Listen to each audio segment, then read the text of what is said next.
یہ کہانی ایک مستقبل کے شہر کی ہے جو رات کے وقت بھی سورج کی طرح چمکتا تھا۔ ہر طرف اڑنے والی گاڑیاں، اونچی اونچی عمارتیں اور تیز ہولوگرام کی روشنی تھی۔ اس شہر میں زین نام کا ایک نوجوان لڑکا رہتا تھا جو ایک تیز رفتار فلائنگ بائک پر لوگوں کو ڈلیوری پہنچانے کا کام کرتا تھا۔ ایک رات زین کو شہر کی سب سے بڑی اور خطرناک ٹیک کمپنی سائبر کار کے ایک خفیہ لیب سے ایک پارسل ملا۔ راستے میں زین نے تجسس کے مارے پارسل کھولا تو اس کے اندر ایک عجیب و غریب گھڑی نما ڈیوائس تھی۔ جیسے ہی اس نے اس ڈیوائس کو چھوا، ایک نیلی روشنی چمکی۔ زین کو اندازہ نہیں تھا کہ یہ کوئی عام مشین نہیں بلکہ وقت کو صرف 5 سیکنڈ کے لیے روکنے والی ایک انتہائی خفیہ ڈیوائس تھی۔ ابھی زین اس ڈیوائس کو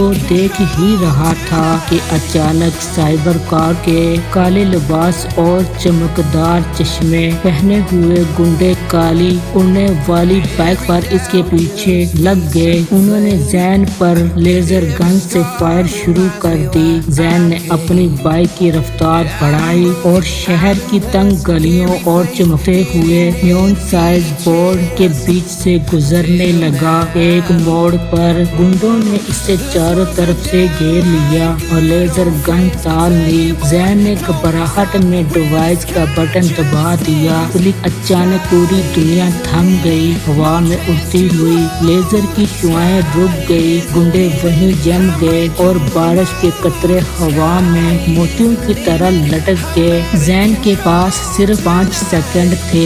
اس نے جلدی سے اپنی بائک کا رخ موڑا، ایک گنڈے کی بائک کا رخ دوسری طرف گھمایا اور بٹن دوبارہ دبایا۔ وقت پھر سے چل پڑا۔ گنڈے کی اپنی ہی گولی دوسرے گنڈے کی بائک پر لگی اور وہ دھماکے سے تباہ ہو گئی، لیکن پیچھا ابھی ختم نہیں ہوا تھا۔ کمپنی کے باس نے ایک بہت بڑا مکینک ڈرون زین کے پیچھے بھیج دیا۔ ڈرون نے زین پر میزائل داغ دیا۔ زین نے دوبارہ وقت کو روکا، میزائل کے اوپر پاؤں رکھ کر چھلانگ لگائی اور ایک اونچی عمارت کے شیشے کو توڑتے ہوئے اندر داخل ہو گیا۔